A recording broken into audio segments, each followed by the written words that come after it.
Dejadme que acabe la parte de esta actualidad con un dramita de verdad que está sucediendo bastante al sur de España. Es decir, saltamos de España, crónica internacional, y en este caso creo que lo más relevante de lo que está pasando a nivel internacional es, Alba, cuéntanos, porque en Sudán, desde hace unos días, un Sudán que lleva más de una década en enfrentamientos, especialmente desde la independencia de Sudán del Sur, pero cuéntanos, porque hay unos enfrentamientos que nos están dejando centenares de personas muertas y miles de heridos.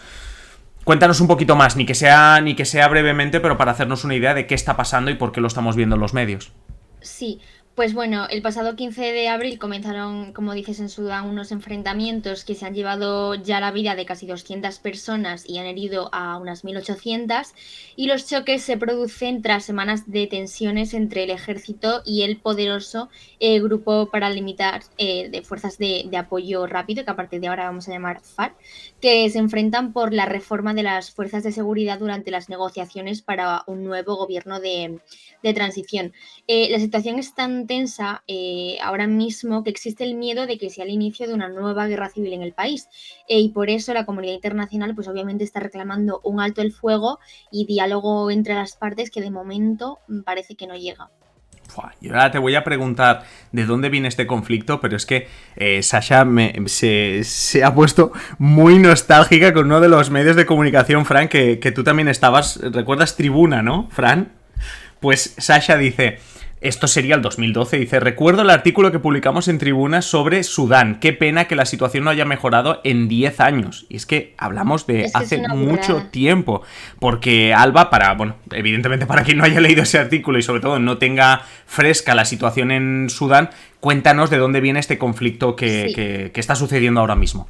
Sí, bueno, la situación ha sido un poco desastrosa desde hace tiempo, pero este conflicto en concreto viene porque desde el derrocamiento del presidente Omar al-Bashir en 2019, pues se vienen produciendo altercados graves en el país. En aquel momento sí que se produjeron grandes protestas callejeras que pedían el fin del gobierno de casi 3 décadas de este político y militar, y el ejército acabó dando un golpe para deshacerse de él.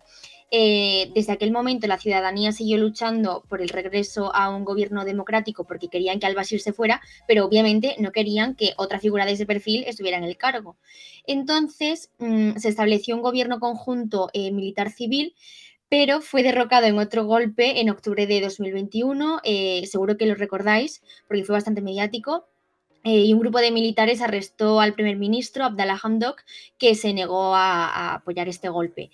Este presidente estaba al cargo asumiendo una transición tras otra tentativa de golpe de Estado que ya se produjo el 21 de septiembre de ese mismo año, y en ese tiempo estuvo pues en paradero desconocido, luego volvió al cargo, luego fue apartado, pero bueno, en la práctica el país ha sido dirigido desde entonces por un consejo de generales encabezado por los dos militares que son hoy los que están en el centro de esta disputa. Por un lado, Abdel Fattah al-Burhan, perdón por mi pronunciación de árabe, que es el jefe de las Fuerzas Armadas y presidente del país, y su adjunto, el líder de la facción paramilitar FARC, Mohamed Hamdad Dagalo, más conocido por Hemedti. Lo- yo- Hemedti. Venga, va, tú puedes. Venga, va, dale, No tú puedo, puedes. no puedo, no puedo. ¿No puedes? Vale. No, oye, ahora en serio, una o sea, de las cuestiones que están destacando los medios de comunicación y que tú también estás apuntando es la intrahistoria de todo esto, de cómo han pasado los principales líderes de este conflicto de ser socios a enemigos. Y no sé, Alba, si nos puedes contar un poquito más de qué ha pasado aquí. Sí, pues este es como un enemies to lovers de cualquier serie o cualquier libro, pero al revés. Hasta ahora se han ido aguantando como han podido en el gobierno, pero las tensiones han sido constantes. Por ejemplo, no han estado de acuerdo sobre la dirección que está tomando el país y el movimiento propuesto hacia un gobierno civil, por lo que su pelea obviamente está siendo cada vez más intensa. ¿Cuál es el principal punto de conflicto? Los planes para incluir a las FARC, que es la fuerza paramilitar, que son 100.000 efectivos en el ejército ordinario, y quién lideraría esa fuerza resultante.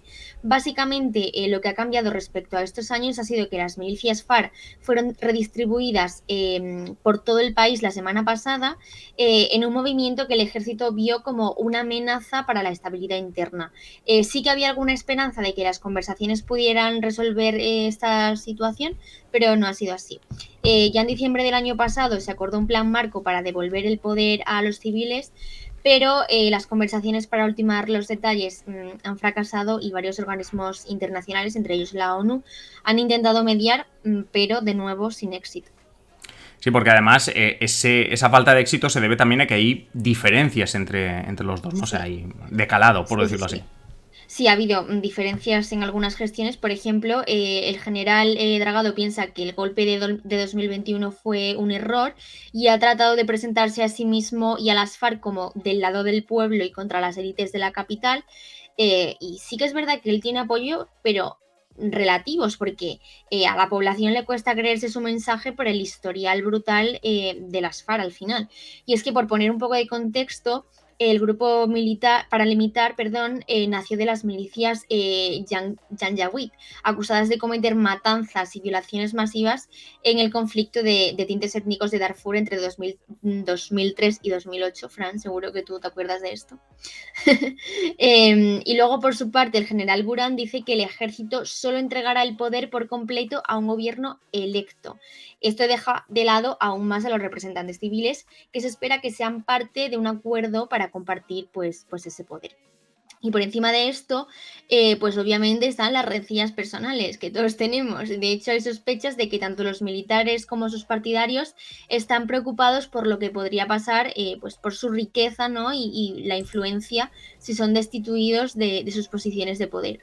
Sí, señala además Sasha en el chat lo de o sea, la gravedad de reclutar a menores como soldados, que esto también está sucediendo.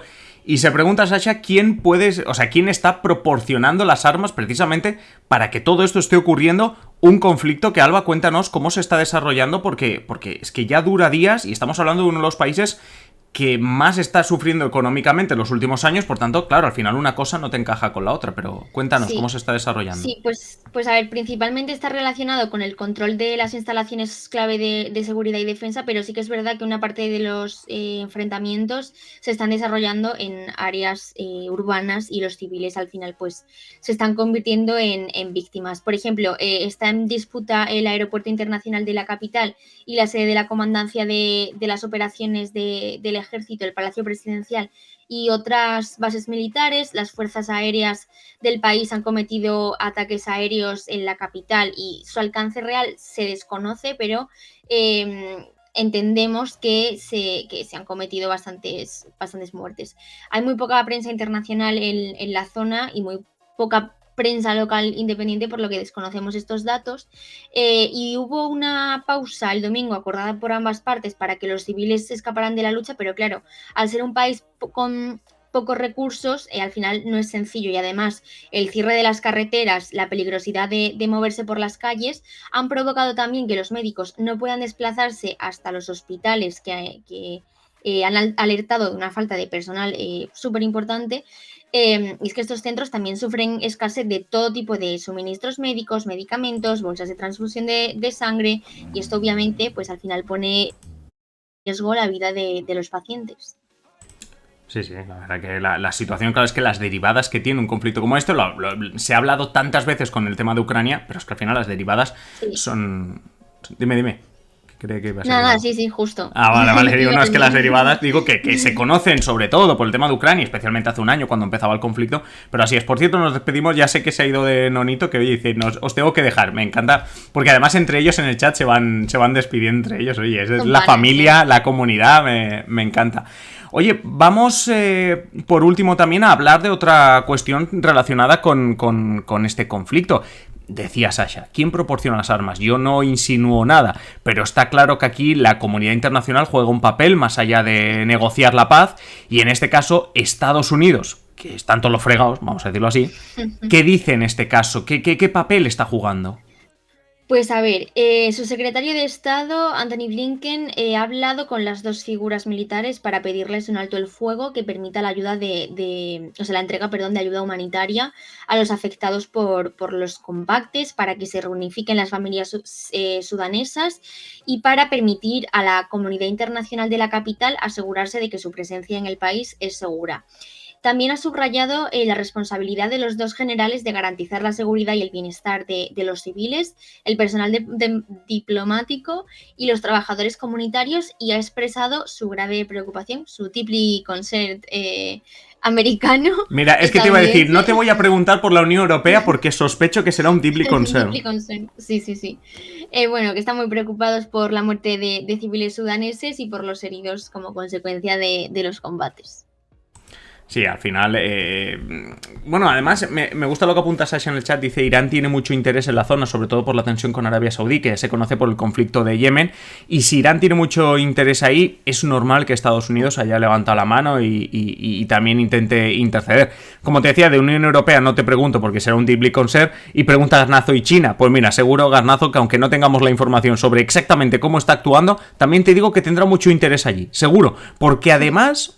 Es que además seguro que Sudán, sin tener el mapa a la cabeza de ese macroproyecto de la ruta de la seda, estoy completamente seguro que una parte de las infraestructuras va a depender de pasar por Sudán. Creo, o sea, a lo mejor me equivoco, pero creo que también puede tener parte. Pero China al final en estos conflictos siempre lanza la misma historia de... buscamos estabilidad, esperamos estabilidad. Si es que, quiero decir, Myanmar, que le pilla más cerca, cuando hubo el golpe de estado militar, mientras todos los condenaban o estaban deeply concerned, China se limitó a pedir estabilidad. O sea, dice Sasha, Arabia Saudí ha financiado en el pasado a las fuerzas paramilitares de Sudán para enviar tropas a Yemen y combatir contra los hutis a los que apoya Irán. Los intereses, los intereses están relacionados y la geopolítica va más allá de Europa y va más allá de Estados Unidos, y yo creo que los propios Estados Unidos o la propia geopolítica de Estados Unidos y la Unión Europea haría bien en empezar a aprender que eso también influye, y que por ejemplo América Latina y África la están perdiendo desde hace años, y Asia se está convirtiendo en líder de este... Sí, justo, y tiene los ojos súper puestos en África. En África. O sea que... Sí. O sea que realmente tendrá mucho que decir, dice Garnazo. China, pues tendrá mucho que decir, pero no creo que tanto desde la vía diplomática, que por cierto China está apostando mucho, y nos lo contaba el otro día Emilio Ordiz, por la vía diplomática en Ucrania, de ser el líder diplomático o el líder de las conversaciones de paz. Veremos exactamente qué ocurre con este conflicto, que evidentemente también seguiremos de cerca. Así que nada, muchísimas gracias también a todos los que comentáis en el chat y nos aportáis información.